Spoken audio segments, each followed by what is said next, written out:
Hi, it's so nice to see everyone again virtually. You're on Music and Chat with Shueh-li Ong, and it's a good morning from me to you in Singapore.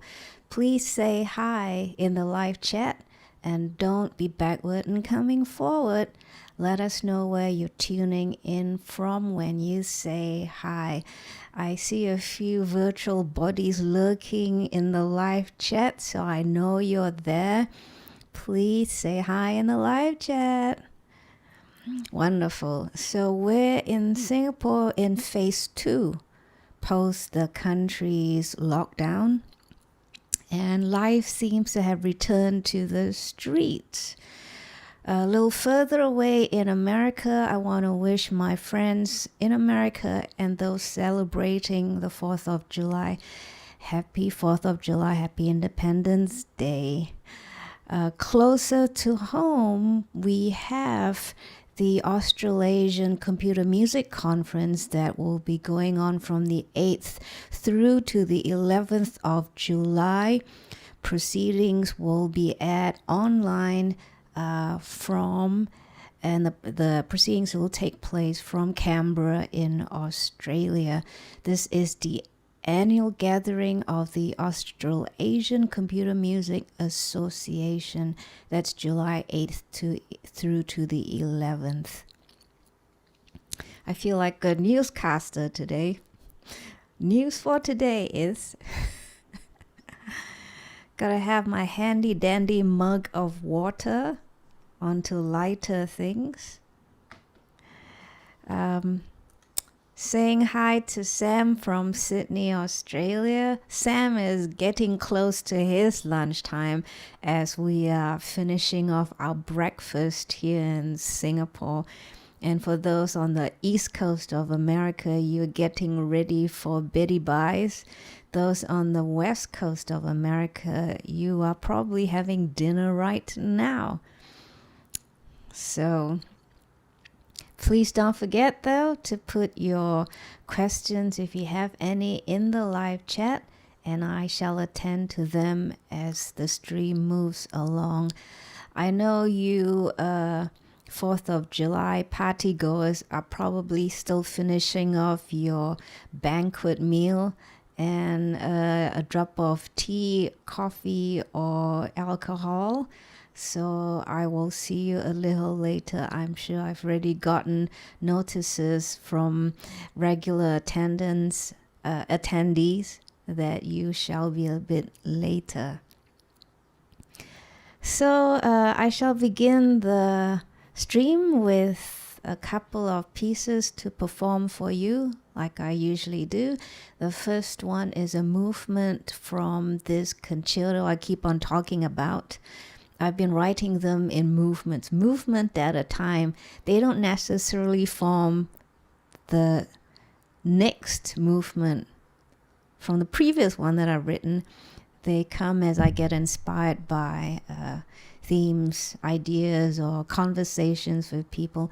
So this one came from a Q&A I conducted after a lecture concert in Singapore. It was about micro-tuning, so I called it micro-tunneling.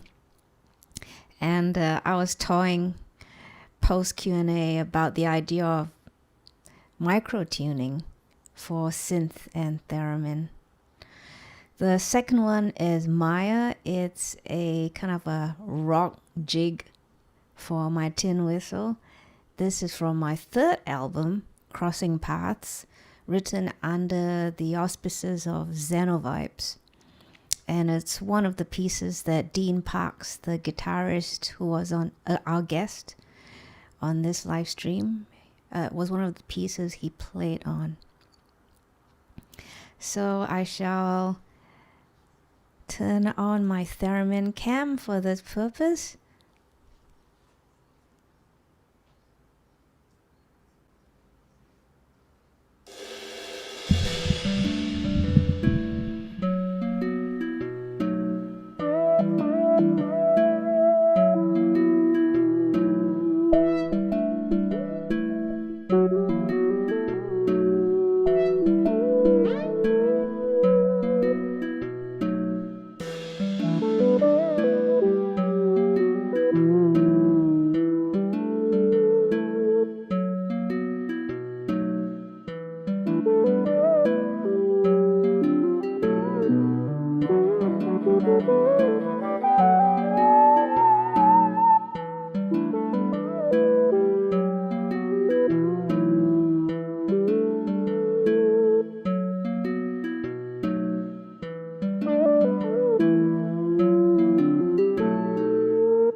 Oops. So, looks like I've still got a little echo in my voice. Hold on. Here we are. Alrighty. So that was 2 pieces for you, microtunneling from my concerto. Hopefully I'll record this concerto soon. Because I hear you saying, you've been hopping on this concerto for so long now. When is this going to happen? Soon is my answer. And then followed by Maya, spelled M-A-I-R-E, on my 3rd album, Crossing Paths, under the Xenovibes name, with Dean Parks on guitar and me on tin whistle. So anyone else looking around out there, please come say hello, because Sam is looking very lonesome at the moment. All right, so on to today's guest. Here's a little history before we bring on Stephen Fortner. Back in the good old days, magazines covering all areas of interest known as trade magazines populated our newsstands. We all had our version. In Singapore, I think you had the mama stand, right? You'd have these delightful Indian proprietors who would open little corner store, boarded up with chains and padlocks. And at the right time, in the early morning, he would unpadlock these chains, open the doors, these boards to newsstands, candy, or as we call in Singapore, sweets. In the US, they're candy, chocolates, nuts, and newspapers and trade magazines. An early example of such a trade magazine could be the radio and television news in America.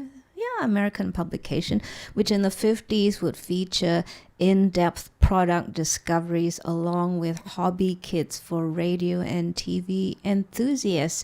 And here's a little trivia for you. It was in such a magazine that Bob Moog first had his theremin kit design printed. So yeah, a little legacy there. For us keyboard and synth players, 1975 would be the year Keyboard magazine was born, and we were finally represented by a true authority in our field, and the Keyboard magazine became a great resource for all of us around the world. I have a friend, Michael Spicer, I call him Mix, from Australia, who has a huge collection starting from I don't know when, the 70s, 80s, when Keyboard magazine first came out. I don't know, we'll have to ask him. Michael, Mix, what's your earliest copy of Keyboard magazine? Well, we wait for him to answer because he is here with us. He's now living in Singapore, thankfully. So I have my resource and my dear friend.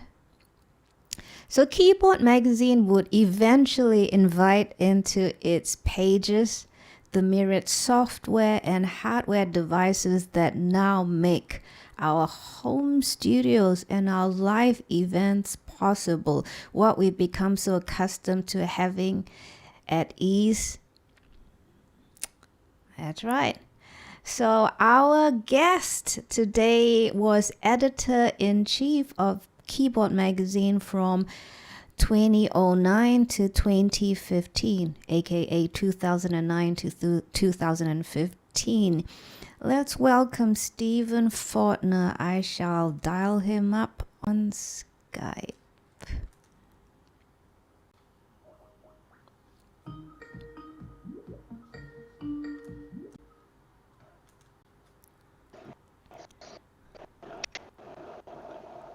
Hello. Hi, Stephen. So good to see you. I know it's nighttime.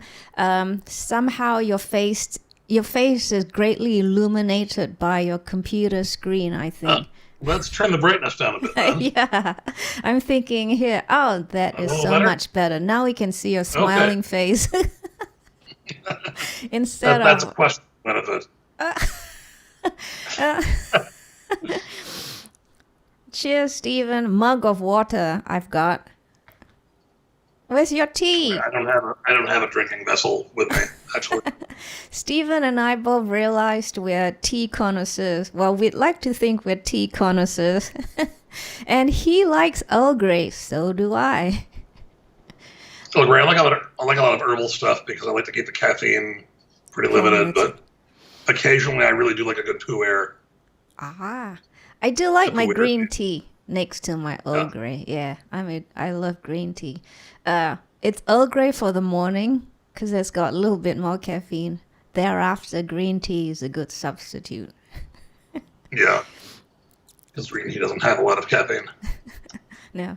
So thanks, Stephen, for giving us a bit of your evening today. I know you probably want to be out there celebrating with the others for the 4th of Oh July. no, that's okay. I'm fine. I'm fine being inside. Actually, Wonderful. I think S one thing that sort of the lockdown did for me is that I spent a lot of time here at my house in Vermont, and what you see behind me is just the beginnings of what used to be an upstairs bedroom that I'm remodeling into a studio. All right, you'll have to take us, if it's possible, on a little tour of your keyboards later on. Well, this is not all of them actually. So I'm sure it's not what all you of can them. see in the frame is there's several others that I'll mention that are not in the frame. Okay, all right. So many of our readers, many of us, are readers of trade magazines, but not many of us have had the honor of being on the other end, such as you, documenting details for our readers and all. So I do have questions about your work as a music journalist or a synth, electronic music journalist or music technologist journalist as I guess well. music journalist, music technology journalist, that works. Okay. Magazine editor works. Yeah, so sure, shoot. Yes. Yeah, basically, I'm trying to say you cover them all. You're covering them all. Yeah, I also have questions about the MI industry naturally. So, and I'll, if there are questions from the viewers, I'll pull them in as well. But I have a few of my own to start off with. So, I know several of my friends and I are curious as to how you first got into journalism. It's funny because, well, I first of all, I grew up in a musical family. Ah. You know, my mom taught me piano from the time I was tall enough to reach it. You know, put me, on her lap at the piano bench and teach me a little bit of classical music because my mother was a very talented classical pianist. My grandfather was a big band swing guy who played swing dance music the first time it was popular in the World War II era. And, I had always, I had grown up reading Keyboard magazine. Ah. I think I started reading it by the time when I was maybe 9 or 10 years old. And I did not go to school for music. Oh. I went to school, I majored in philosophy and Wow. did a PhD program in philosophy. I did my undergraduate at University of Vermont and a PhD program in philosophy at the University of California, Santa Barbara. It was when I was there around 97, 98 that through a friend of a friend contact kind of thing, I submitted a writing sample to Keyboard magazine. And I thought nothing would come of it because it's like, okay, here's this big famous musician magazine that I've been reading my whole life, but what the heck? I might as well throw my hat in the ring. And about a week later, Mark Vail, who is the author of a couple of wonderful books, Vintage Synthesizers and Beauty and the Bee, which is about the Hammond organ. Mark Vail, who was an editor there at the time, just calls me up and goes, "Hey, Stephen Fortner? Yeah? Hey, it's Mark Vail at Keyboard. We really liked your writing sample. Can we publish it and pay you $150? And I just about had a heart attack at that point. So it was, I believe, a keyboard analysis of a Frank Zappa album was the column that I wrote. Wow. And then that came out about 3 months later, and I saw my name, my byline on glossy paper in Keyboard magazine. I was just like, oh my God, I've arrived. Wow. Do you think Um, your PhD in philosophy kind of informed your writing style, or at least enabled you to write that article? Because that requires some in-depth understanding or knowledge of the area. um, Academia and philosophy, certainly there's a focus on clear writing. Mm-hmm. There's a focus on telling people, on saying exactly what you're going to say, telling people what you're going to tell them, telling people what you're not going to tell them. So Wow. I guess in a general sort of way that helped, certainly. I think I need to take you on as my tutor. Yeah, But a sounds. funny story about uh, a funny story about doing a PhD program in philosophy is that there was this. I think this was around early 2000s, because I was one of these people who just kept hiding out in grad school and taking forever to do my dissertation.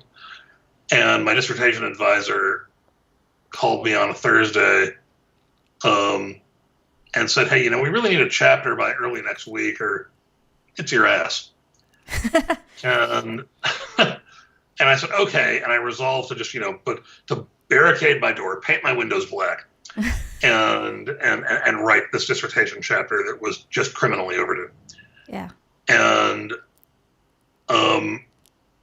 later that day, the then editor of Keyboard, Ernie Rideout, who taught me many, many things I know, and I want to give a shout out to Ernie because he was a wonderful mentor.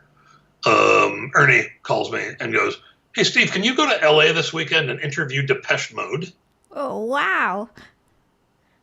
And, I was thinking about this dissertation chapter, and just without thinking at all, I was like, yes. And so I called my advisor back, and I'm like, I'm going to need another week on that chapter.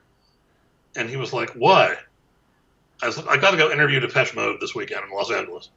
I was in Santa Barbara at the time. Yeah. And my advisor went, "Well, okay, I guess that's the best excuse I've ever heard.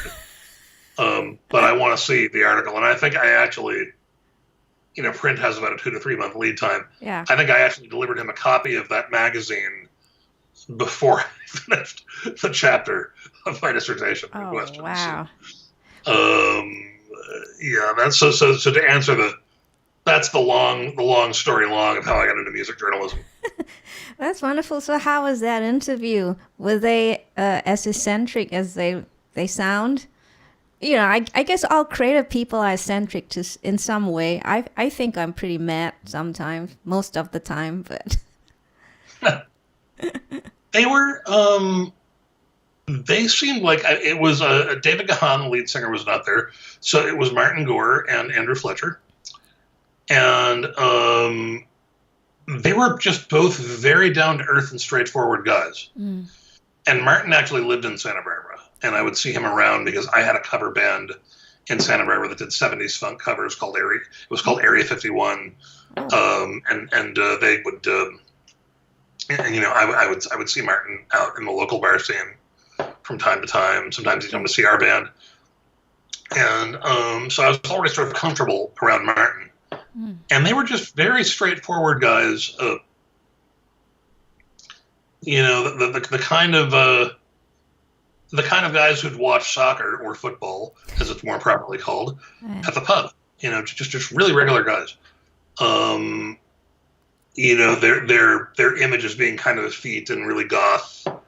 They're kind of aware of that. They make fun of it in private. I was, in my 20s at the time, and this cub journalist trying to make an impression.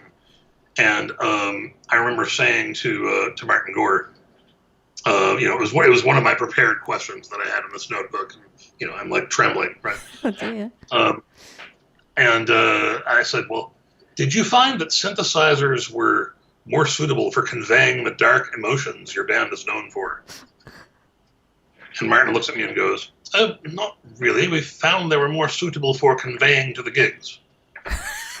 And proceeded to talk about how synthesizers were more portable and you could plug them directly into a PA. You didn't have to carry a guitar amp. And that portability was a big reason they were a synthesizer band. A very practical approach. I like that. I guess for now, for us these days, it's the MIDI keyboard controller that's very portable. It hardly weighs anything. Well, So yeah, you have like an M audio controller, or an Akai controller, an Arturia controller, or something like that. Yeah. yeah, I have an old M Audio. I don't even know what the model is. It's just very old, 49 keys, but I love it. Hmm. But it's starting to break down, and I think I need to replace it.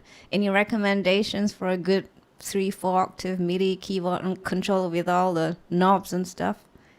For a controller that does not have internal sounds, Mm-hmm. I really like what Arturia is doing. Oh yeah. Look at their Keylab series. Okay, I will. Yeah. The Arturia Keylab stuff is, and it actually comes with a set of virtual instruments like emulations of vintage synthesizers, stuff from that's derived from their V collection. Oh, wonderful. Very good. So, when I was trying to figure out your job with Keyboard Magazine, because you were with them for 6 years, editor-in-chief, I read the little blurb on Keyboard Magazine which said that your role was you were responsible for editorial planning, print, website, and social media. On top of that, you had to do the administrative stuff, staff and freelance, so management, budget management, artist relations, and client advertiser relations. Did you have to go to school for that? Well, it's funny because no, I didn't go to school for that. I mean, my school for that was doing it. And really, all of those roles, all of those hats that I wore, were really a function of the fact that by the time I got there, we were very, very understaffed. Mm-hmm. It was Ernie Rideout, who I reported to myself, an art director that we shared with other titles, a wonderful senior editor named Michael Gallant, Mm-hmm. who lives in New York City, a very talented musician. It was this kind of, in terms of editors, myself, Ernie, and Michael, it was this three-headed monster for a while. And then people started getting downsized out. And, eventually I was the only person left.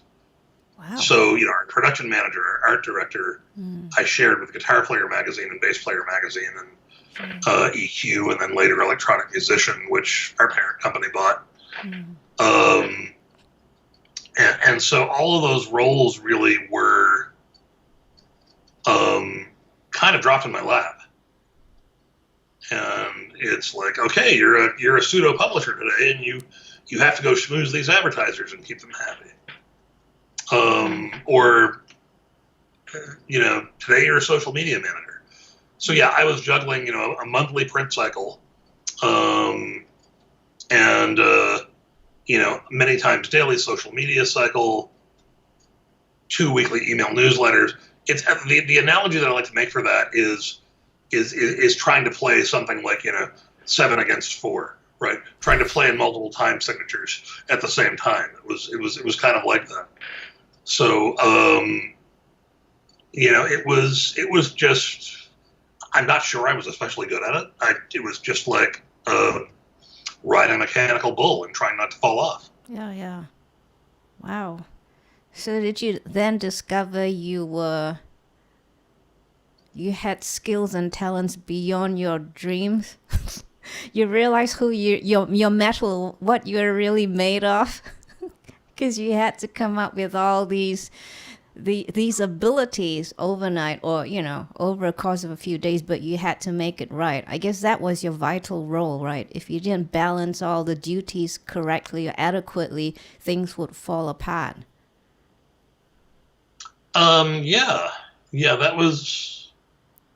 It was sort of like that, and I came out of it going, well, I guess I can do all this stuff. So it was like a learn on the job kind of boot camp situation, really. Mm-hmm. In spite of that, and in spite of print magazines being very challenged, and the way that magazine ownership, and I really want to make a distinction between the editorial team and the creatives who worked there, right, and the ownership of the magazine, because two totally different worlds. Ownership basically never met a problem they couldn't budget cut their way out of. So, resources got slimmer and slimmer, and the demands on who was left got greater and greater.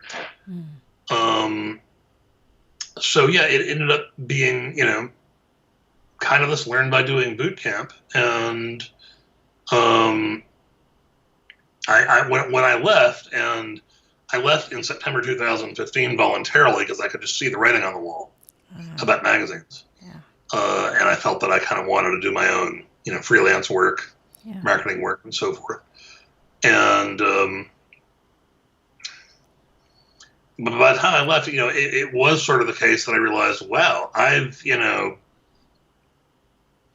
been through this fire and had to take this beachhead, and I guess there's a few skills I have that I didn't have 10 years ago. Yeah. So I guess that was a good thing. There were many, in spite of all of that, there were so many rewarding, dream come true moments while I was there, like sitting next to Booker T. Jones on his Hammond B3 bench and having him go, "Here's the right way to play Green Onion, Steve." Ooh. I'm just going like, am I dreaming? Am I dead and in heaven? It really, there was a lot of stuff that was like that. Yeah. Very, very rewarding, kind of, literal hanging out with rock stars kind of moments, which were, very fun. Who was your favorite keyboard player to interview? And when I say keyboard player, I mean keyboard or synth player, because we know they're slightly different. To interview, Yeah. I'm gonna have to say there's several people that would be like in the top 5 or 10. The person who first comes to mind is my friend Keith Emerson, who, as we know, is no longer with us. And in 2010, before print publishers were super hip to social media and to crowdsourcing and all that kind of thing. Yeah. I decided I wanted to do the first crowdsourced interview for keyboard. Wow.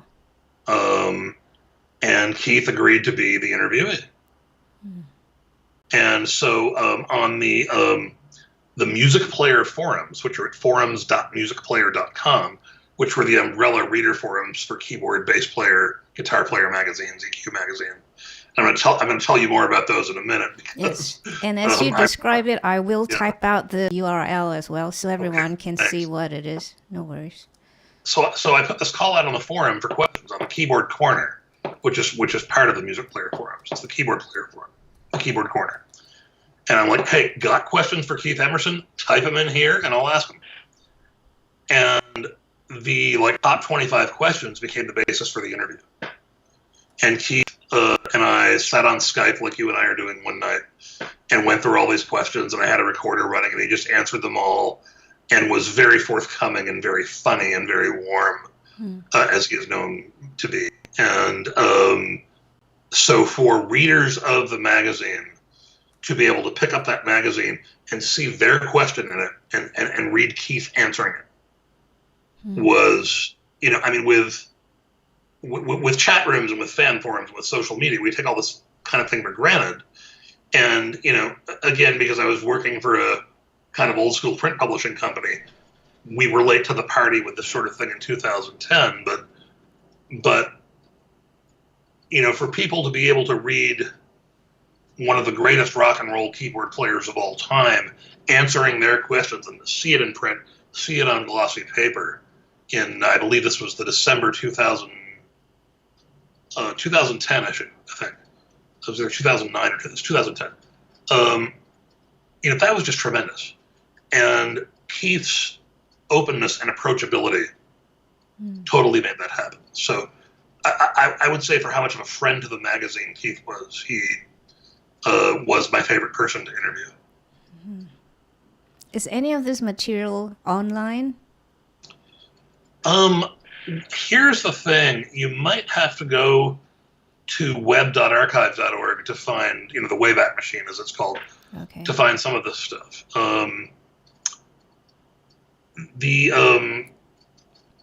Keyboard and all of its related brands and its parent company, Nube Media, were some months ago acquired by Future. And Future is the big British publishing conglomerate that they have Music Radar, Music Tech, Computer Music, Future Music. And these magazines are really all about gear. And they subsumed the keyboard brand, or I like to say assimilated, kind of like the Borg on Star Trek. They assimilated everything. Yeah. They assimilated keyboard and everything else. And so there's no standalone keyboard website anymore. There used to be keyboardmag.com, which from the time I left in 2015 up until earlier this year was maintained by a very, very talented and hardworking guy named John Regan. And Jon, Jonathan. John Regan. He is a singer-songwriter in his own right. Has a lot of records out. New York City guy. And he just thanklessly and tirelessly maintained the keyboard website. And then they shut it all down. And so there's some keyboard articles that you can see on for example, musicradar.com. But they've kind of been gutted. They've kind of been very thinned out. Because my understanding about Future is, in their own words, is that they're all about SEO. So they really don't care so much what's in the article as opposed to how many clicks it gets and how it's keyworded and so forth. So that they have a numbers story they can take to advertisers. Well, and whatever, if that works for them, fine. That's great. But there's a lot of folks who are disappointed that a lot of legacy content from Keyboard and from Electronic Musician magazine, which back in the day was our big competition, is really not easily searchable or not easily found online currently. Yeah, it's certainly a sad day. So I count on my friends who are, who've been diehard subscribers of Keyboard Magazine and Electronic Music Magazine for resources that I need. And one of such friend, Michael Spicer, I mentioned earlier, Mix, I call him. He's been collecting the Keyboard Magazine since 1977, he tells us. Because I asked him earlier, what's your earliest copy? He wrote 1977 in the live chat. That is a long time. Oh my God. Yeah, so from Michael Spicer, I have your article from Devo, which coincidentally, Sam from Sydney, Australia said, as we were chatting, he said, I love Devo. When I was growing up, did you ever interview them? And are they as crazy as their album covers? That's Sam from Sydney, Australia's question to you. Of course, you interviewed them. But the second part of his question was, are they as crazy as their album covers? As crazy as their album covers. I did interview Devo, and I think there was a cover story in 2010, I believe. Yes, if you look at your YouTube screen, you might see a snapshot of the two pages of the four-page article. article. They were standing there, right, with the Energy Dome hats on. And they had just come out with an album called Something for Everybody. Right. And I did interview them about that. And sometime thereafter, I got to take a tour of Mutato, which is their studio on Sunset Boulevard in Hollywood. It is this bright green circular building. It kind of looks like Lady Elaine Fairchild's Carousel from Mr. Rogers. And Mark Mothersbaugh showed me his extensive collection of vintage synths, which includes an original Raymond Scott Electronium. Wow. And a steam-powered Calliope, and just some really, really rare stuff. Oh, I do remember seeing your video. Mark also showed you the Ondulin that Pink Floyd left. That's correct. Yeah, that one, yes. And also a Hammond Novacord. The Novacord, it was predated the B3, the Hammond organ. And it was a full-on synthesizer with this beautiful action in kind of almost a spinet piano style casing. and Mark had one of those, and I was, and I got to play on that. So they're very shrewd, very focused guys in Devo. They were. I think the thing that's important to remember about Devo, and I first met Jerry Casale, the bass player, and one of the principals of Devo in 2006 at a Halloween concert at the Bill Graham Civic Center in San Francisco. And, I was covering the show for Keyboard Magazine, and Jerry very kindly took me out to dinner at Trader Vic's. We had about 3 rounds of martinis each. Got pretty buzzed. That was a different Stephen Fortner. That was a very different Stephen Fortner back then. Yes.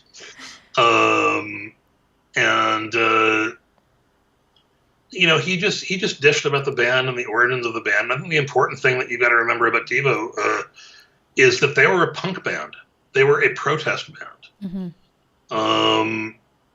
A lot of their narrative about humans being in a state of de-evolution was motivated by the shooting of 4 students by the National Guard at Kent State University. Mm-hmm. That affected Jerry very deeply.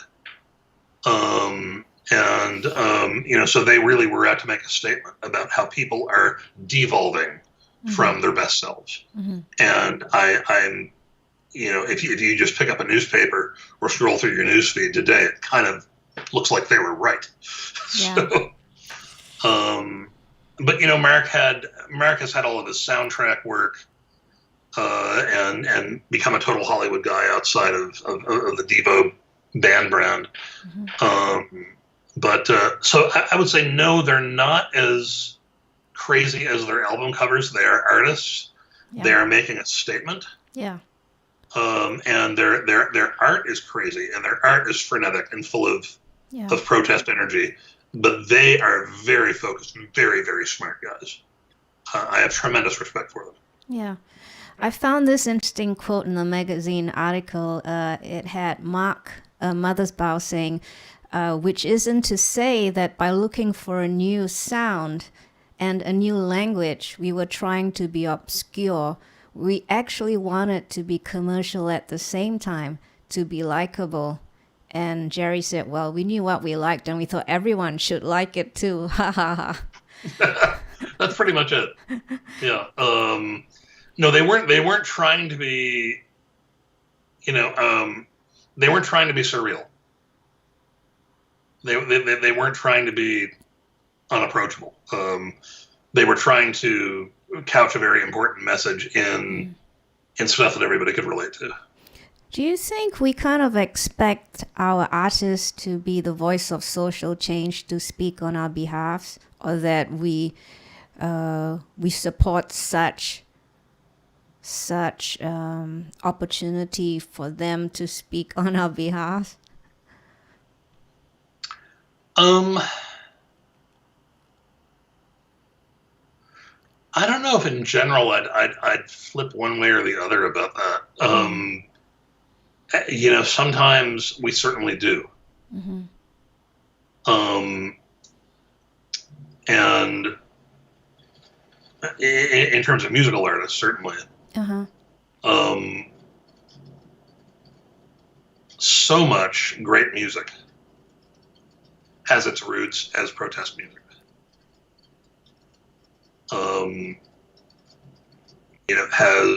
Has its roots as someone trying to say, I see this thing going on here and it's wrong and it's not cool. Mm-hmm. And so much incredible music is born out of that. We appear to be in the middle of another civil rights movement in the United States. And,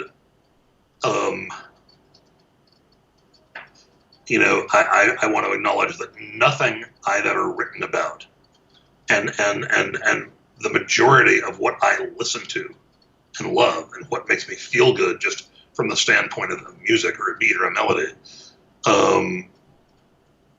almost none of this would exist without the African American experience and without Black American music.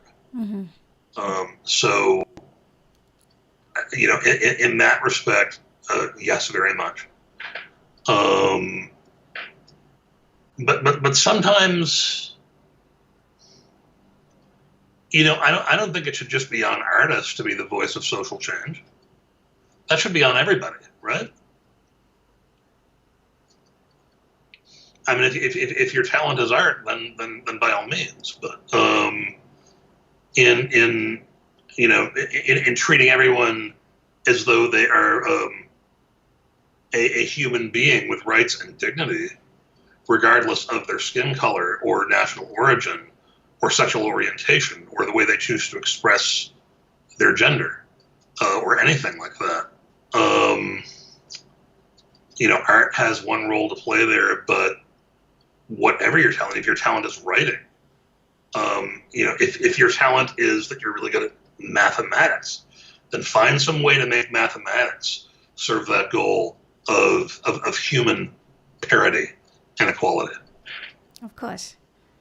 So do we expect our artists to be the voice of social change? Yeah, and we should, but no more or no less than we should expect ourselves to be or expect anybody to be. If that makes sense. Which reminds me of Michael Jackson's Man in the Mirror. You know, you look at your own reflection and you... Yeah.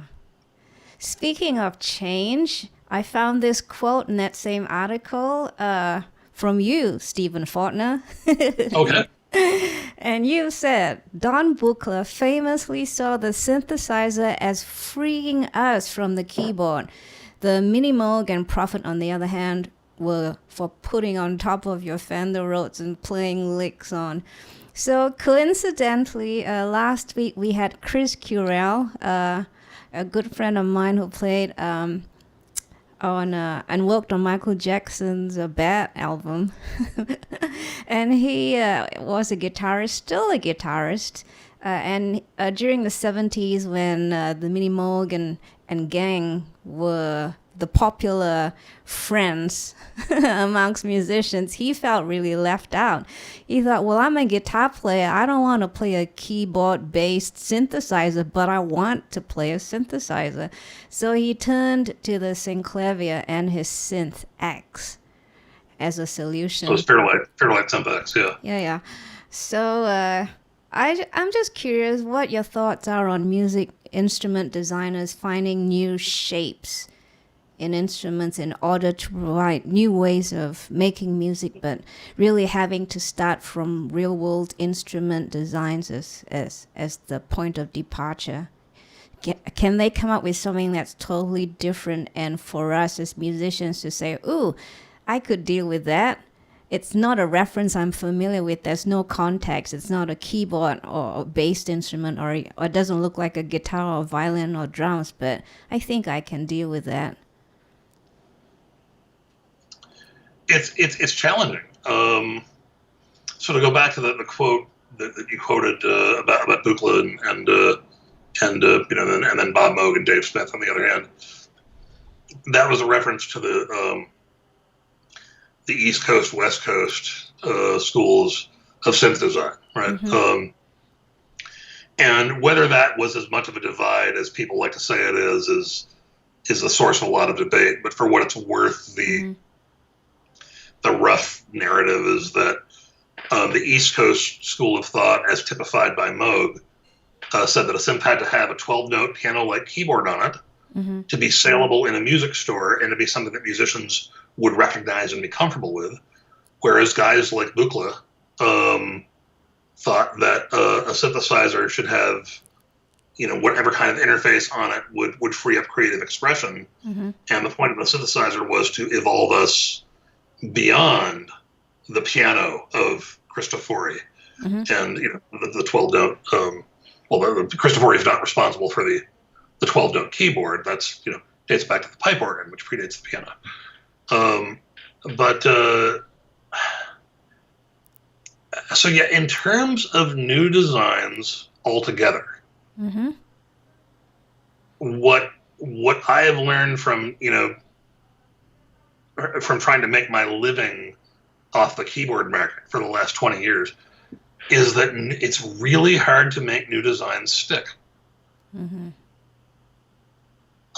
There have been some wonderful, um, wonderful attempts, uh, especially at marshalling what synth engines and what MIDI Mm-hmm. can do. Everyone's talking about MIDI 2.0 and MPE, Mm-hmm. multiple polyphonic expression now. Mm-hmm. With per note vibrato and per note aftertouch and per note filter sweeps and everything. Mm-hmm. And you've got things that are sort of like a keyboard, but a little bit different, like the Rolly Seaboard, Mm-hmm. which has a 12-note layout but is also continuous. Mm-hmm. And then you have things like, I've got one right here, the Keith McMillan keyboard, which is a similar instrument to the Seaboard, and then you have Y-axis control and after pressure per note, and it's the idea is a lot like a Seaboard, but with a more traditional keyboard layout that keyboardists find approachable. But these are still keyboards, right? They still the Seaboard and the Macmillan, they still use a 12-note layout. Now via MIDI, you can retune things to quarter tones or microtones or whatever you want to do, but you're still looking at something that looks like a piano. And I think the reason for that is that the 12-note keyboard got a whole lot right the first time. And it does most of what we need it to do. A really different sort of instrument that debuted, I think, around 2010, because I remember Music Messe in Germany in 2010 was where I first saw it, was called the Eigenharp. Oh, I have, I think I have one in Nashville. I think that's the one with the Pico model. That's what it's called, right? The smaller model, yeah. I tried to review it, but not long after I had it. Are they still around? I'm not. Think so. Let me look it up here. I'm not entirely sure. Yeah, because not long after I acquired it, because they sent it to me for review, they kind of vanished from the face of the earth, unless I'm wrong. Eigen Labs still has a website up. I'm looking at it right now. Right. Oh, secure connection failed. Okay. That's because Firefox is really kind of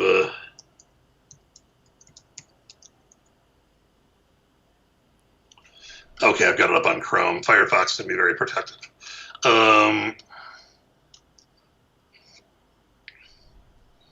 Yeah, I'm still seeing an active website here. And the Eigenharp Alpha is the big one. And it was this thing, it looked like a Star Wars Cantina Band instrument. And, it had covered in buttons, and each button is a joystick that can move 4 ways, and it's also pressure sensitive. And it's all per note, it's all MPE. Yeah, I see it, the picture. I had the Pico, and it reminded me so much of playing a Yamaha WX7 kind of idea, but not. Okay. Yeah. Sorry, please go on. But for something, just to answer your question, for something with a totally different interface and a totally different design, all of these things have wound up being kind of, I see the Pico here now, they've wound up being kind of niche. Yeah. And a whole new interface for connecting fingers or breath or bodily movements to musical notes and to pitches is, it's a challenging thing to make stick. Because, for something like the Eigenharp,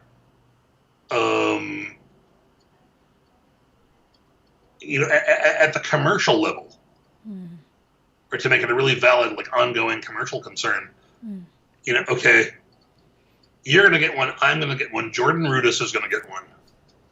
and be like a master of it within the first 10 minutes of picking it up, because that's Jordan, right? And then who else? Especially because these things are small and niche and they're hand built, you have the economy of scale factor kicking in, which causes them to be expensive. So I love this kind of stuff, and I'd love to see more of it happening. But I don't know if I've answered your original question or not. I just sort of got going here. Oh no, someone answered my my original question. It's I guess to try and get it commercially successful, meaning if you're not commercially successful, likelihood of your company surviving is almost nil. So then how do you introduce it to the general public? There's no frame of reference. So then most people would say, well, whatever it is, it looks cute, but I ain't buying it. Yeah, he'll go, okay, it's cool, but, I'm going to go buy, to get through my next gig and my next dozen studio sessions, I'm going to go buy a Yamaha motif. Yeah. So, yeah. So the fact that you brought up sorry, go on. Or montage. The montage is replaced with motifs. Yeah. So the fact that you brought up the Rolly keyboard reminds me of our mutual friend Gary Gilton, who is a big, Haken Continuum fan. Yes. As you know. And he strongly believes that the Haken Continuum is the only way to present expressivity. So an expressive performance is best brought about by something like that device, which gives you the MIDI polyphonic expression, where you can control multiple parameters, such as you're describing with the Keith Macmillan keyboard as well, with the X, Y axes and so on and so forth. He thinks that is the best way to present expressive music. What's your opinion? And we love our friend Gary. Yeah, Gary. I mean, I don't want to put words in Gary's mouth here. Gary, are you watching? You might have a lot more to say about MPE and expressive controllers than I do. Actually, I'm kind of a traditional, riff guy, right? I grew up listening to Greg Rowley shredding on Hammond with Santana and Stevie Wonder playing clavinet and loved a whole lot of funk music. So the traditional keyboard gets me plenty of places that I want to go. But if I had to summarize my understanding of Gary's viewpoint and why he loves the continuum so much, it would be that it's a continuous surface. There's no ridges. It's a flat but pliant surface. It has red and black bands on it to sort of visually tell you where you are. It has a y-axis. It has a pressure axis. And it's kind of what we said about Don Buchla earlier, right? Freeing us from the 12-note key. It's not trying to pretend to be a keyboard.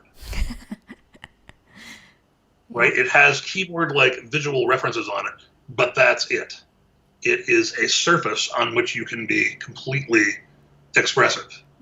Whereas as something like this, and I really, the Keyboard Pro 4 from Macmillan is becoming my new favorite MPE controller because I am more of a traditional keyboard player. But in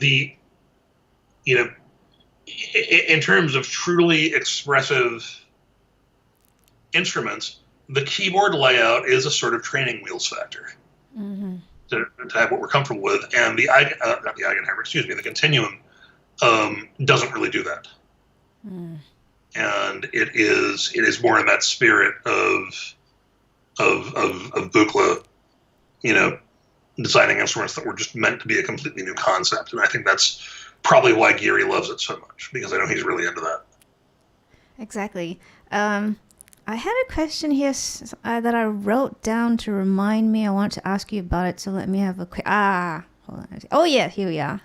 Because I'm a fan of this technique. It's called extended synth techniques. So the question really is, when you think of the early days of MIDI and synthesists or keyboard players really keen on extending the playing capabilities with aftertouch velocity switching and all that kind of stuff, that I still do that because it's fun. I feel like I'm empowered. I feel like I got superhuman strength when I play the synth, beyond just playing the notes and using the pitch bend and modulation. I have these other parameters that I can control with my fingers at the same time, and you feel like you can put a bit more oomph into your playing. Do you think that is still a popular activity? Do people still do that these days, or is everything laid out on the surface of the synthesizer, where most people are more into playing with a cutoff filter or modulation generators to create dynamics and other performance activities, rather than the extended synth stuff that I just described? Well, okay, certainly with a keyboard that senses aftertouch velocity, with something like this that also senses x-axis direction, so you could do a vibrato by, kind of like you would on a guitar, by going side to side, like that, which you can also do on Roger Lynn's wonderful instrument controller. You can access the filter, and you can access the LFO, and you can access anything you would do with knobs via a keyboard gesture on a fully interpretive keyboard. It's a question of personal taste and personal performance style. I mean, for me, aftertouch and MPE, and something that's expressive 9 different ways. I can go up the y-axis of the key. I can vibrato on the x-axis. There's velocity. There's pressure. The practical value of that for me is that I can do stuff without having to take my hands off the keyboard. Right. So if I want to open a filter up a little bit and make a note sing, I don't have to do this and grab a knob. I can leave my hands on the keyboard and do it with a performance gesture. I don't have to reach for a pitch bender. I don't have to reach for a modulation wheel. And I think that's the value of that. If you've ever, and I know you have, if you've done live gigs, right, where you just have to be an octopus, you're managing 3 or 4 synths and maybe an electric violin and maybe a theremin, right? That's an idea. Electric. The more you can keep your hands on the keys. I mean, I've used aftertouch for stuff as primitive as switching a Leslie effect from slow to fast and back again. Just, and it's, of course, with aftertouch, that's easy to do accidentally. But, the value of just being able to keep your hands on the keyboard and not interrupt your performance, and, being able to add vibrato or make the sound brighter, or, in a synth that would support it, morph waveforms within an oscillator, or do wavetable motion between a bunch of different waveforms, anything like that, via a gesture like pressure is, it's, for me, that's convenience.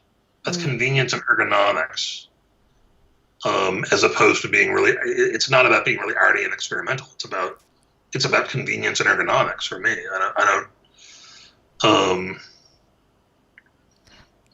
there's certain other types of controllers which I think are designed to have a showmanship factor to them, like Jean-Michel Jarre's laser harp, for example, right? Yeah. And which is very cool. It's a very, if people have bought a ticket to your show and you are entertaining them for 2 hours, yeah, you're giving them some nice visuals and you're relating the visuals to the sound, and that's great. But so for me, though, the more expressive a keyboard is, the better, because there's a huge convenience value in not having to reach for a knob if I don't have to. I like that. That suits me fine. That's true. I've had to apply quite a few extended synth stuff, even if it's just assigning a parameter to a switch or a fader, so I don't have to walk up to my laptop, because as you know, I run main stage. To try and twiddle with what it is that I need to have at that time. I can stay behind my keyboard. So I've got one more quote from that article. No, that's not the one. Where's the one? Here we are. So Stephen Fortner says, when you guys started the band in '73, synthesizers would have been exotic, large, and not that affordable. Who is BC? BC? Yeah. Probably Bob Casale. This is the beat order. Yeah. Yes. I didn't know he was part of the group in the interview. All right, sorry. Exactly, he said, exactly, and not that available. Mark got one of the first mini Moogs that ever became available, and then you responded. I was wondering when and where you first heard a synth and said to yourself, I want that sound in what I do. So my question is, what would you say if I suggested that synth makers have a direct control over the evolution of the music scene or the sound of music?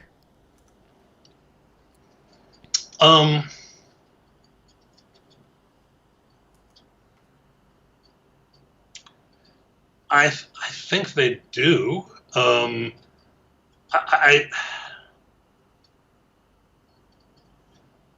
If in the late '60s or early '70s you'd suggested that you'd walked up to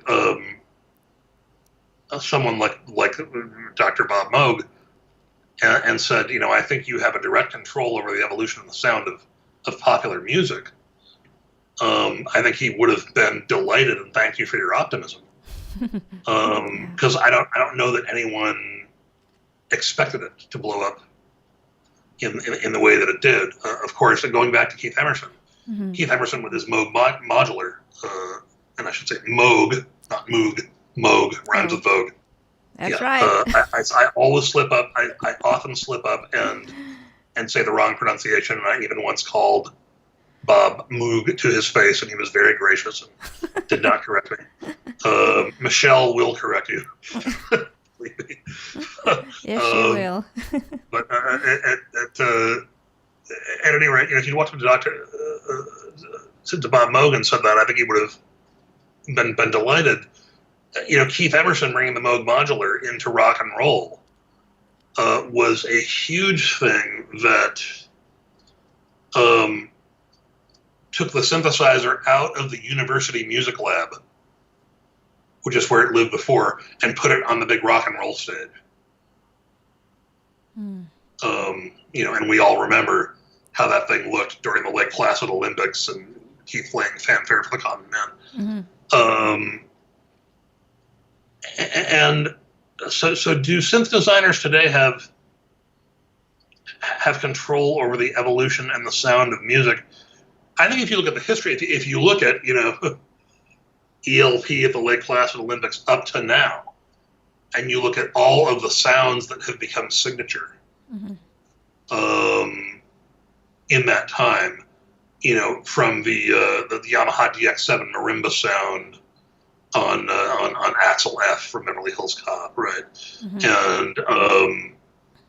And a lot of the way that the DX7 and D50 sounds dominated the '80s, that certain types of bass sounds and organ sounds dominate house music.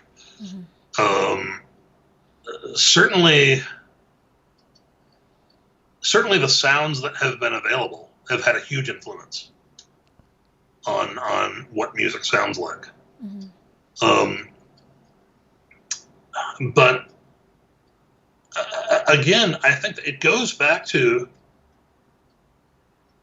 the reason that's the case goes back to the fact, and this is just my opinion, and I'm just one guy, but I think that influence is a function of the fact that, again, professional musicians, so the folks that were getting called, let's say throughout the 80s and 90s for studio sessions in LA, they wanted expressivity, but they also wanted convenience and ergonomics. There was a sound they were hearing in their heads that they wanted to hear on the record, or they wanted brass or strings, but there wasn't a budget on that session for a brass or string section.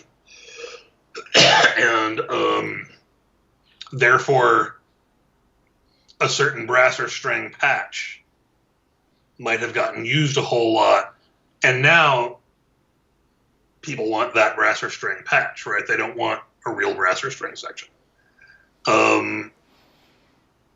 Even, you know, let's go back before synthesizers. Let's take something like the Fender Rhodes electric piano. Harold Rhodes was trying to design, well, first of all, he was trying to design a music therapy instrument for people coming back from war in the military. But the Rhodes piano that we know was supposed to be a piano-like sound, in the fact that it got brighter and louder if you struck the key harder. And, you know, of course, it sounds nothing at all like an acoustic piano. It sounds like a Rhodes. But in the process of trying to create a convenience factor and emulate something else, emulate a piano for when you couldn't carry a real piano on stage. Thank goodness the Rhodes was only 200 pounds, right? But, you know, that sound then began to be sought after in its own right. The Hammond B3 is the same situation. The drawbars are named after pipe footage lengths on a pipe organ. And the idea behind Don Leslie's wonderful rotating speaker was that if you have these rotors throwing the sound around the room, you're getting closer to what happens with a church pipe organ, because the sound is coming from all around you, because you have chests of pipes in various walls in the church. So by having the single point source with these rotors flipping everything everywhere, you're creating all these reflections that reflect the sound back at you. The idea was to get closer to what a church pipe organ does for churches that couldn't afford a pipe organ. And of course, you know, people in the suburbs couldn't put a pipe organ in their living room either. It sounded nothing like a pipe organ. Hammond through a Leslie sounds nothing at all like a pipe organ, but it became sought after in its own right.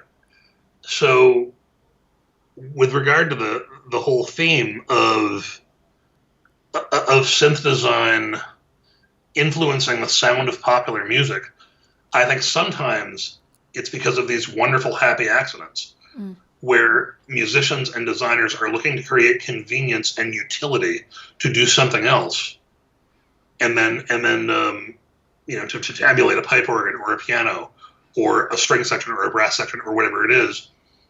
And what we end up with is something else entirely. And a producer in LA goes, "Oh yeah, the DX7 marimba sound. Oh yeah, I saw that. David Foster used that on a track. I'm going to use it if David Foster used it, right?" And then, you know, suddenly we have the sound showing up in a decade worth of music. And I think, you know, it's a lot of wonderful happy accidents, is what I'd say. That's wonderful. Speaking of happy accidents, I have a montage of you doing various things I'd like to show. So bear with me. Uh-oh. Oh, yeah, here we go. All right. Well, I'm not on the YouTube Oh, you're right now, not? so I don't know if I can see this. Can you send me a link in the chat really quick so I can bring this up? Can someone send the link? Oh, you're not on YouTube chat.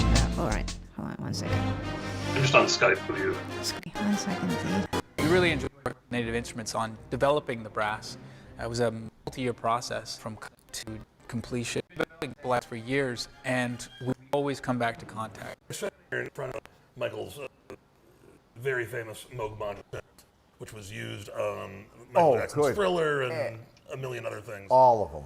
Yep. And, Yep. Because so I'm we're doing our yearly streaming, my tradition, which is wrapping up computer the is stuff that we taking thought some was time. cool. So The NAMM show, this was 2019 Winter NAMM, just done. I'm going to try just searching for it here. So it's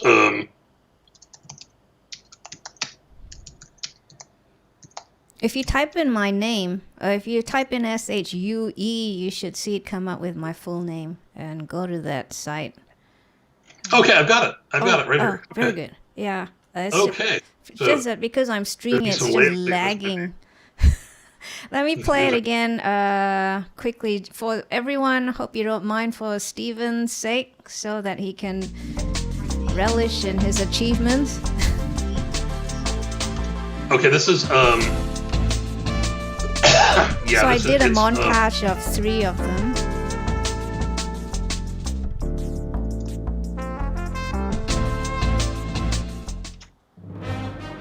Okay, I lost it. Here it is again. I'm gonna not talk at the same time We really because I'm enjoyed getting working with echo. native instruments on developing the brass. Okay, roll it. Multi-year process from concept to completion. We've been developing sample libraries for years, this is, and we always come back to contact. We are sitting here in front of Michael's very famous Moog modular synth, which was used on Michael Jackson's good. Thriller and a million other things. All of them. Yep. And, Yep. So we're doing our year. Okay, so one of the things we just looked at was a little. It was part of a series of demo videos I did for Yamaha about how to how to utilize the CP series stage pianos together with the Modi X synthesizer. After that, we saw some clips of a video that I helped direct for Native Instruments about their symphony brass and symphony strings. And the one you showed was for symphony brass. Yes. It was recorded in a church in San Francisco. And then after that, you showed me talking with my friend Michael Boddicker, who is one of the most sought-after session keyboardists and producers in Los Angeles.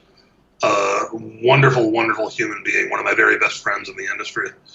And he also, one of the things I always bring up about him that makes him chuckle is that he composed the soundtrack to this cult sci-fi movie called Buckaroo Banzai that was the debut of the star Peter Weller.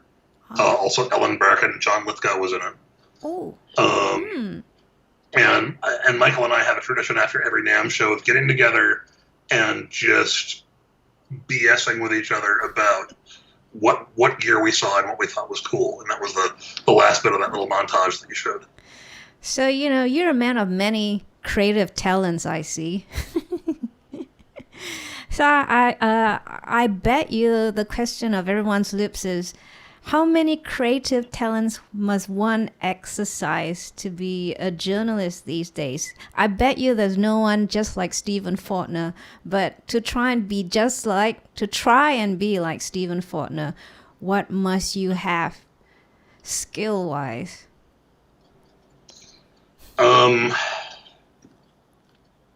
Masochism, maybe?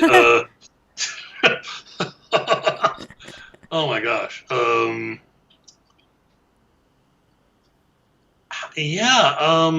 Well, first of all, thank you for the compliment. I've always just felt like I was flying by the seat of my pants. I probably have the world's worst case of imposter syndrome, right? Where it's like, okay, this next piece I write, this is going to be the one that allows the whole world to figure out that I'm a fraud. I know how you feel. And I think creatives in any genre have that kind of eating at them all the time.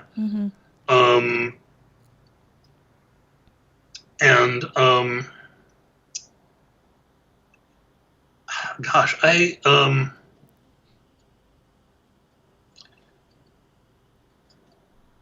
to be a journalist, I think, and I'm not a journalist for NPR or CNN or something like that.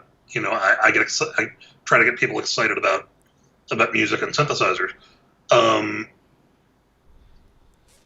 I think having good writing skills works, and as much as I haven't applied my philosophy education by becoming a full-time college professor, although I have been an adjunct college professor, I really am in huge debt to my philosophy education for really teaching me how to structure concepts in a linear fashion and how to write. But I think beyond, being some kind of New Yorker level writer and being able to put words together in a really pleasant and fancy way, I think you just have to have a passion for telling other people's stories. So you could be a good songwriter. Oh, are you a good songwriter? It's a hidden talent we don't know hard of. drives full of snippets of unfinished grooves and melodies and all kinds of shit, if I can say that on the air. I think so. And you know what? When I finally put some of this stuff together into finished material, we can come back and answer that question. I have no idea whether I'm a good songwriter.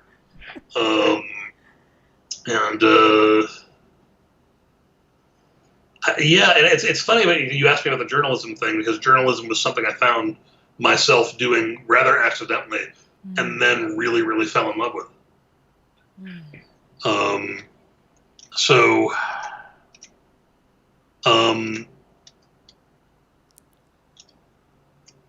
another thing I think, and I hardly think this is unique to me, it's a factor of anyone who has worked in this industry and, you know, been through rounds of layoffs and then landing on their feet. And, you know, publishing has just been such a bloodbath the past few years.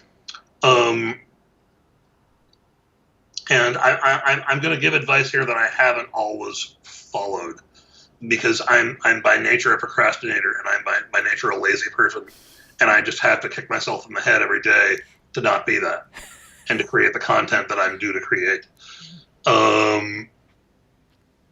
But there used to be this column in Keyboard Magazine called Creative Options, and it was by this guy Connor Freff Cochran, and it was this sort of philosophical column about, you know, the creative process, and it was hit or miss. There were things I liked about it and things that I thought were a little reachy for what Keyboard Magazine was supposed to be. But one thing he wrote, and this had to be in the 80s or something, maybe the early 90s, really stuck with me. And it's going to sound really kind of obvious and corny, but he wrote, "To do something, you have to actually do it." Yeah. And I think whether it's journalism or songwriting or being the next great hip hop producer, whatever it is, I think to do something, you actually have to do it. Is huge.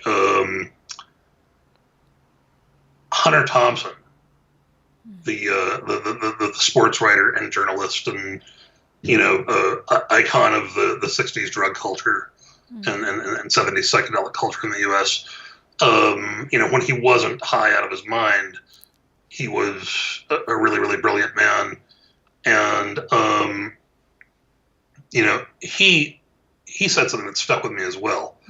Well, one of his quotes is the quote on my Facebook profile, which is, "I'm just a confused musician who got sidetracked into this damned word business." And I really related to that. But the other thing that he said was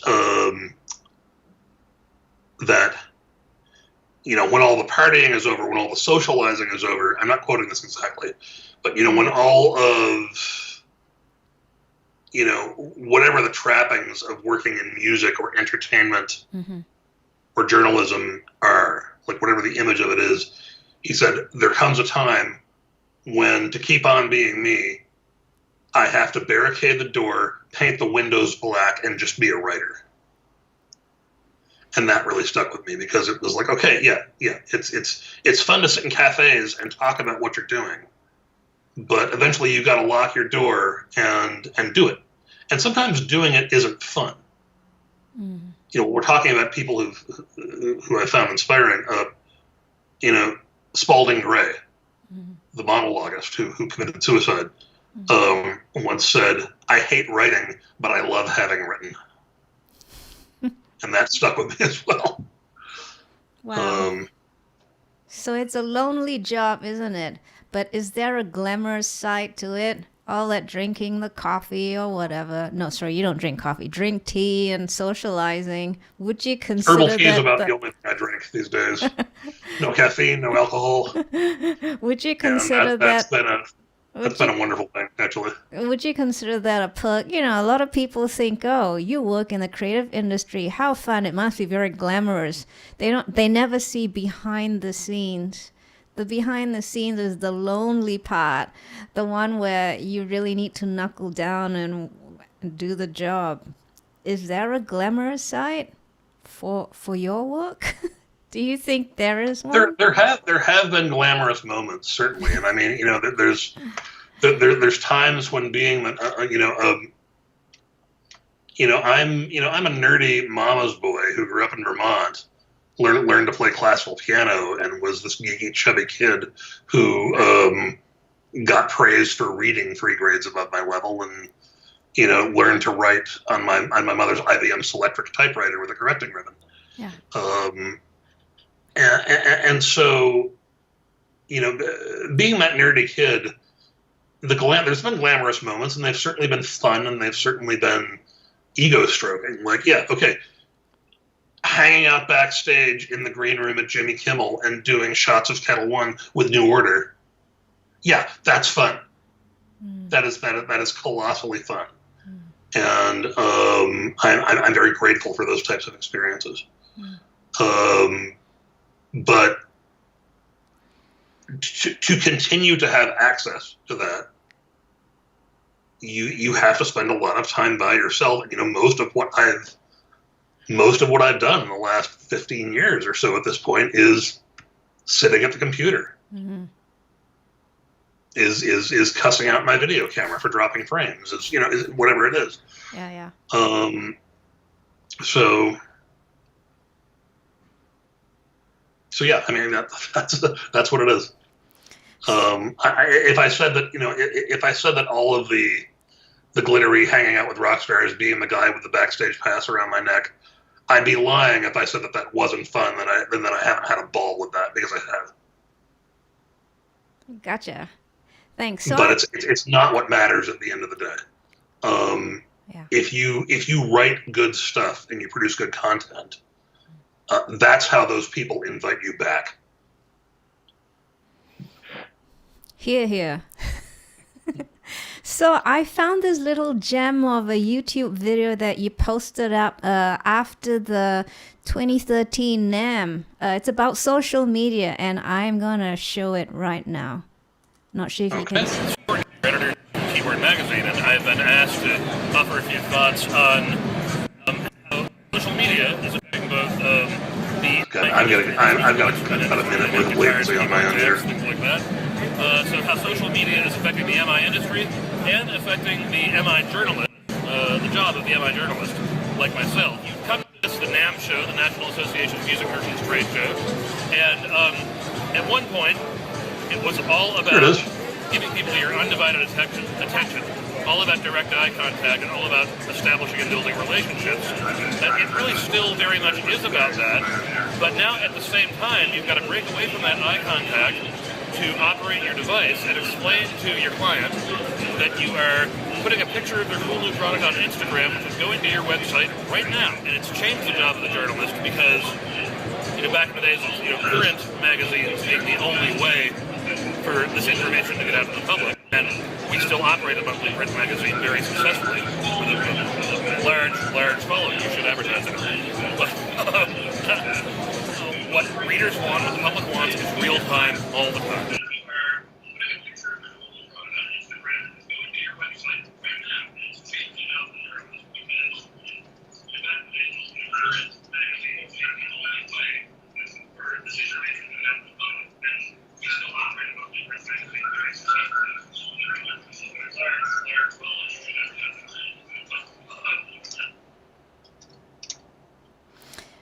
So a lot has changed in 7 years. That was 2013, and it's now 2020. Ah! Oh my God! I know. Wow. That feels like it was yesterday. Yeah. Well, you haven't changed a bit in 7 years. Must be all that Earl Grey tea. I'm trying to remember who I was speaking to there. And what I was speaking about there was that when I started in magazines, it was, the first couple of NAMM shows I went to, we weren't shooting video. We were meeting with all the manufacturers of the products that we wrote about, and working on our relationships with them, and getting really detailed information about like the next thing that they were coming out with. Yeah. And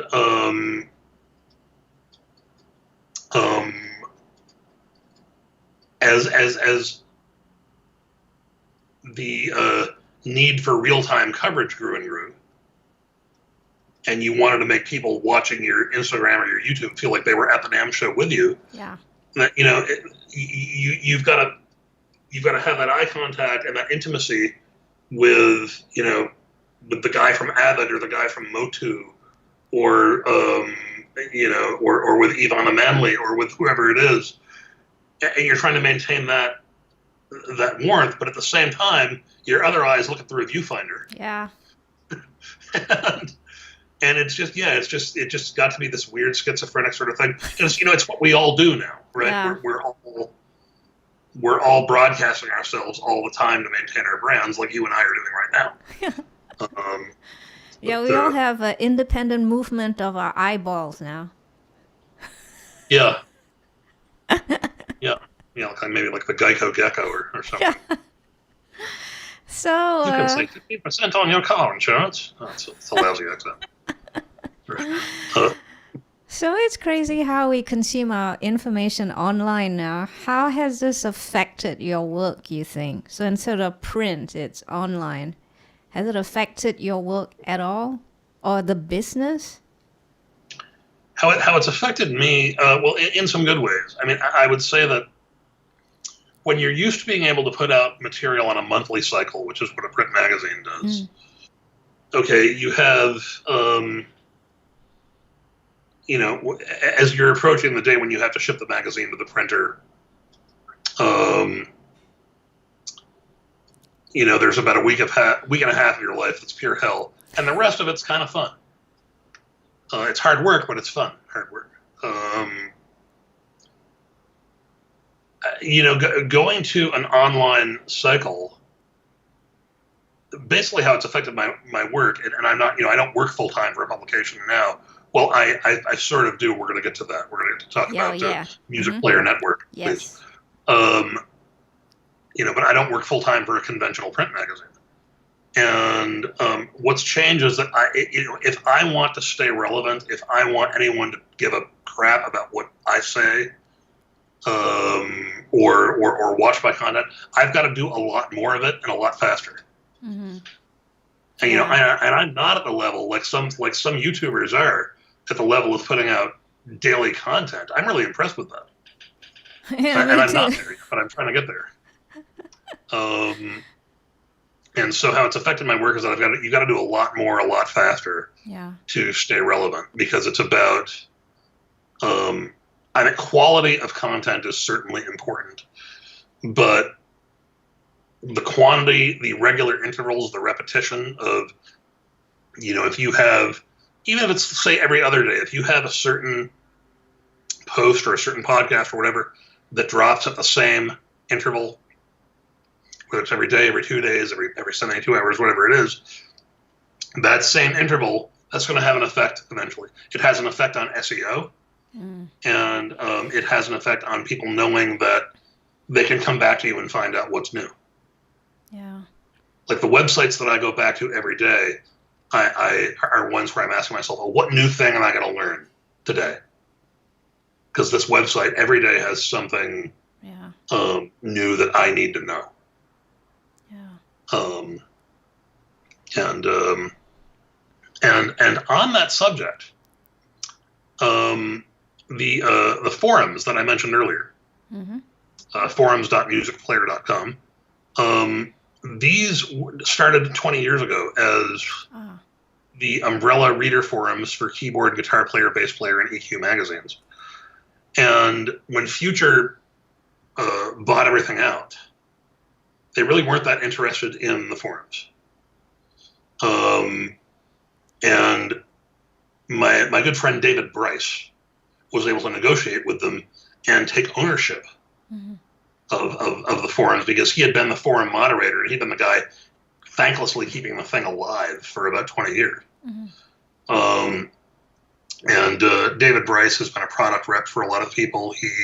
He was the guy who brought Atom speakers to the U.S. And he's now works with AEA mics and Roswell mics and cloud microphones. He's doing a lot of microphone brands these days. But he's an incredibly talented keyboard player. And he's had a huge passion for these forums and this community for a long time. And so I've been a moderator there forever on the keyboard corner. And so suddenly we found ourselves, myself, Dave, Craig Anderton, the music tech guru, Craig Anderton, and a few other folks, Mike Metley from Recording Magazine, found ourselves in control of this thing that's got this built-in 6-figure audience that's been around 20 years. And so now we're trying to grow that into an independent brand called Music Player Network. And it is a forum chat board format. That's the hub of everything. Where people, and the keyboard corner is where just about every keyboard player on the planet comes to make buying decisions. And that's the story that we're trying to tell to the industry and to retailers and manufacturers. That people want to know what people think on our forums before they spend their money. We have this new thing on the forums called the MPN Gear Lab. And the Gear Lab. I took a look yesterday. And I'm doing one right now. I've got, let's see, I've got the SSL just to my right. Okay. I'm not getting my own image on the screen right now, but I've got the SSL 6er. Okay, hold on. I need to move you in my frame. I don't know how well you can see it. Yeah. We can see it now. And I'm reviewing the SSL 6 mixer and the Nordwave 2 synthesizer. And they are long-form, interactive. We don't like to say reviews because there's things about traditional magazine reviews of products that we think are limiting. But they're in-depth product clinics where, I will have a piece of gear here. I will post about using it. I will post about all of its features. I will post about what I like and what I don't. And because it's a forum format, the manufacturers get to chime in. Readers can chime in with questions, and it's all real-time and interactive. And so it does something that no magazine review can, and we're really, really excited about that. Is this a subscription-based site, or? You basically, if you log on to, if you go on forums.musicplayer.com, you can set yourself up an account and join the community, and it, for a reader, is free. It's all free. How do you make a profit for a business model like that? Well, I think the business model is that we're going to, have enough great information on the site that advertisers are going to advertise there. Okay. So everyone, please subscribe. That's already happening, actually. That's already happening. There's stuff that's under NDA, but there's going to be affiliate linking programs and relationships with the retailer and stuff that I can't talk too much more about right now. Of course. But I'll just say that there is a business model in place. Wonderful. We wish you all success. So what's your goal then for MPN? Before you answer that one, as an associate publisher, what exactly do you do for MPN?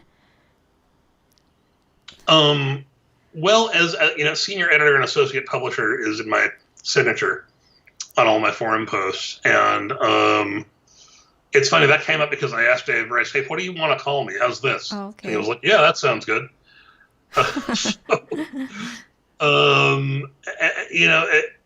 Insofar, senior editor is definitely the bigger hat because I'm creating content and moderating forums and so forth. But although Dave certainly does a huge amount of the heavy lifting there himself. But, insofar as I'm an associate publisher, it means that, I'm a stakeholder in the business and I'm trying to just spread the word to anyone who will listen at this point. Of course. And I'm also, it's weird to talk about upcoming projects because then if things take longer than than you thought they were going to, you look like sort of a dork. But I know what you mean. Our long-term vision for Music Player Network is to have the forums be sort of a hub, and then to have affiliate editorial sites as well. Right. So one of our, I'll say, friends at this point is Mike Melenda, the former editor of Guitar Player, who has a site called Guardians of Guitar. Right. I am working on a new editorial site myself, and I'm learning more than I ever wanted to know about WordPress in the course of doing this, called Keyboarder, keyboarder.com, and that's a name that I own. I also own keyboardworld.info and a few others. And but Keyboarder is one that sort of did well with informal focus groups and polling, because a keyboarder is anyone who uses the keyboard as their interface to producing music. Mm-hmm. Whereas if you say keyboardist, it maybe implies a little bit higher barrier to entry. Got it. Right? Keyboardist assumes that maybe you've had some training, some lessons, whereas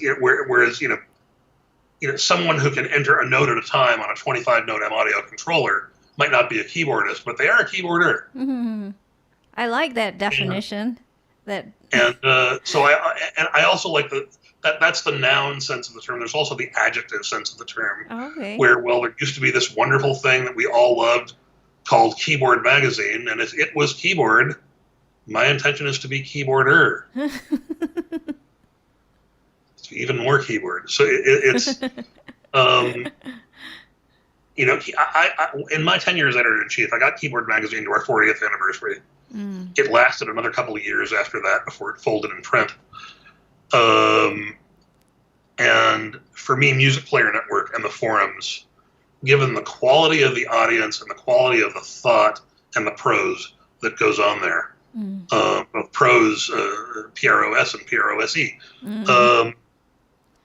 the quality of what's going on, for me, it's the spiritual home of Keyboard Magazine on the web, of what Keyboard Magazine was always supposed to be, even though Keyboard Magazine itself is the intellectual property of Future over in Britain, and they're going to do whatever they do with it or not. That's wonderful, and I really wish you all success with keyboarder.com. And MPN, of course. What do you think of it, Shueh-li? What do you think of the name? I like it. Yeah. It's like, like you're kind of like surfing through the keyboard land as well. You're a keyboarder. Yeah. Almost has a European, like a German vibe to it. You wish keyboarder, ja. Yeah. No, I like it. Go with it. Yeah. Yes, please. All right. Well, I want to pull in one last question from the viewers. And this is Sam from Australia asking about another keyboard player. Here's his question. Oops. So he says, Nick Kershaw, do you have any insights on him? I am sorry to say that I don't. I've never interviewed him. I've never encountered him. Howard Jones? Nick Kershaw? Or Howard Jones? Have you met Howard Jones? Howard Jones, certainly, yes. You of have? Course. Yeah. Any insights on Howard Jones? That's the other question. Oh, okay. Howard Jones. I'm sorry about Nick Kershaw. He did not come up in my time there. Howard Jones is really warm, wonderful, approachable guy, incredibly talented musician. And I think there is for me, Howard communicates a joy in playing synthesizers, and using synthesizers to communicate emotionally positive energy to his audience. If you think about his hit called New Song, or Things Can Only Get Better, that the lyrics of those two songs, it's sort of what he's like as a guy. He really just, my experience of him has been that he's seen synths as, I just keep going back to this word, as a way to communicate joy to an audience. how I feel about Howard Jones. Wonderful. Thanks so much, Stephen, for those insights you have and for spending And since, if I can just interject one thing, of course. they're often mentioned in the same breath because they became big in the same era. But Right. One of my absolute songwriting idols is Thomas Dolby. Oh, yes, we love Thomas Dolby. And as you were talking about keyboard players, I thought of one of my favorites, George Duke. I got to. If you look on YouTube, I did a video with George. Oh, you did? I think right around 2000. It was from right around 2013. I visited George at his studio. Ooh. In Hollywood, and it was a couple of years before he passed away, I think. All right. He has such spirit in his playing. I just love his playing.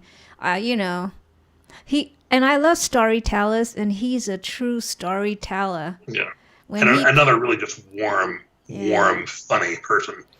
I would have liked to meet him, but I'm not a journalist. Well, you are, and look at what you're doing.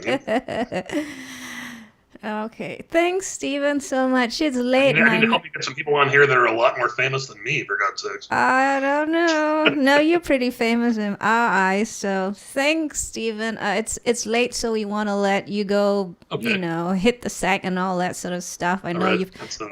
it's quite, it's almost midnight on the East Coast. Yeah, I know. But thank you so much. Everyone's really... grateful for you having spent your night with us on the 4th of June. And I want to just do this one here. There's a little you're awesome GIF. It's an animated GIF. You're awesome, Stephen Fortner. Cool. Thank you. Thanks to everyone who watched for spending your evening with me as well, with Shueh-li. Exactly. And Shueh-li, thank you for your friendship. You were absolutely one of my favorite people in this whole crazy business. Thank you.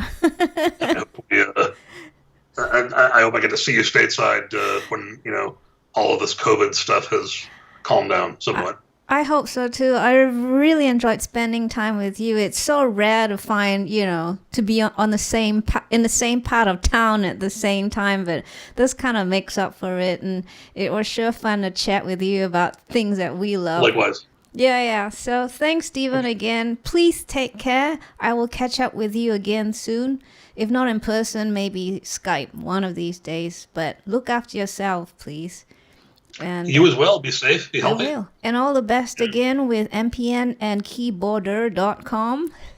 Okay, yeah. Forums.musicplayer.keyboarder.com is not up yet. But you can go to forums.musicplayer.com right now and join a wonderful community. It's completely free, and you won't get spammed. We don't do that. There you go. And I've put the URL on the actual stream as well, so you can see it.